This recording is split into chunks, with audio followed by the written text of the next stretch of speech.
Improving your credit score can come with challenges, but joining us now is Candace Towers with a Lake Trust Credit Union. She's going to give us some of the best tips that we can use to improve our credit score. Candace, thanks so much for joining us. Thank you for having me. Yeah, what are some of the first things that, make people so hesitant to kind of like find ways to improve their credit score? Because it seems daunting in a way.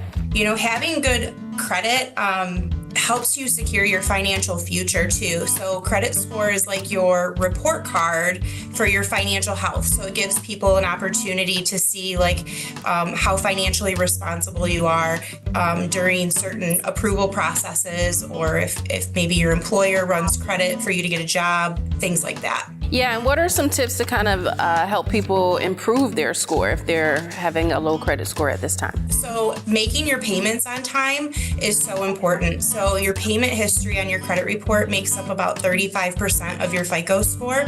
So just making sure you're making those minimum payments every month. Making sure that you're not opening new credit lines if it's not needed. And then minimizing your utilization of maybe lines of credit. So another thing that you can do is only utilizing like 30% of your line of credit and not maxing that out, because that also impacts your credit negatively.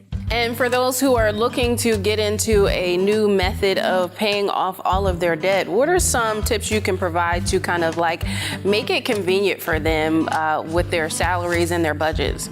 Yeah, absolutely. I think having a budget, you nailed it. Having a budget is the first thing, so you know what income is coming in and what is going out with your expenses.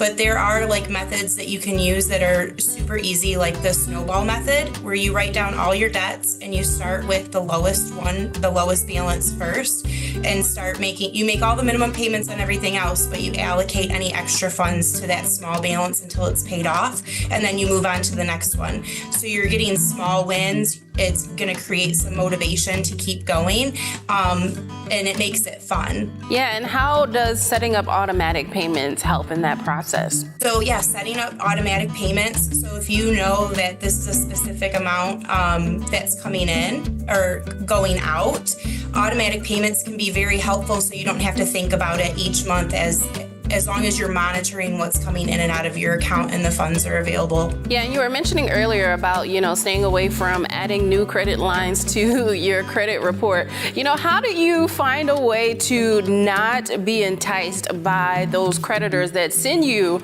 those cards once you start building that credit score back up? It's a good idea, if you have a good relationship with your financial institution, to go in and make an appointment to talk to somebody about creating goals. What are your goals? If you're wanting to build up your credit and looking at different ways to pay down debt, they can absolutely help you to create those goals. All right. Well, Candace, it's always a pleasure chatting with you about financial topics. So we appreciate you taking your time to chat with us. Yes, thank you.